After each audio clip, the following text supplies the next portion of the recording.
وقت اپنا تعارف کریں اور جرگی کی اہمیت کے حوالے سے اسلامی روشنی میں کیا؟ بسم اللہ الرحمن الرحیم۔ سب سے پہلے تو میں الف خان بھائی آپ کا بہت شکر گزار ہوں کہ آپ نے اسکرین کے سامنے مجھے مخاطب ہونے کا موقع دیا۔ میرا نام مفتی شبیر احمد ہے اور میرا تعلق ترناب سے ہے۔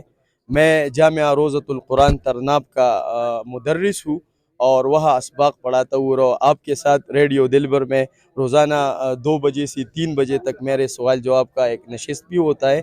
تو بنیادی طور پر میرا یہی تعلیمی پس منظر ہے کہ جامعہ کوڑا خٹک سے میری فراغت ہوئی ہے 2013 میں، اور پھر میں نے تیمرگرہ سے تخصص فی الفقہ کیا ہے۔ جی، یہ بتائیے کہ اسلامی روشنی میں جرگی کی اہمیت کیا ہے؟ اسلام کے تعلیمات میں تو جرگہ یعنی ریڑھ کی ہڈی کی اہمیت رکھتا ہے، اور حضور صلی اللہ علیہ وسلم نے جرگے کی اہمیت کو واضح کرتے ہوئے نماز با جماعت ترک کر دی تھی۔ 2 قبیلوں کے درمیان جھگڑا شروع تھا تو حضور صلی اللہ علیہ وسلم اس کی صلح کے لیے چلے گئے۔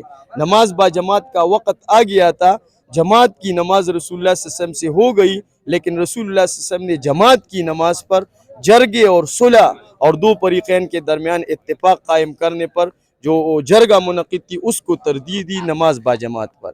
اسی طرح حضور صلی اللہ علیہ وسلم کا ارشاد ہے کہ نفلی نماز، نفلی روزہ، نفلی صدقہ سے بہترین عمل اصلاح ذات البین، 2 مومنوں کے درمیان صلح کرنی ہے۔ اور اسی طرح مومن کی صفت بھی ہے کہ جب 2 مومنوں کے درمیان لڑائی جھگڑا آ جائے تو مومنین کو حکم ہے کہ اس درمیان صلح کرے اور اس کی جو باہمی رنجش ہے اس کو ختم کر لے۔ شکریہ، جزاک اللہ۔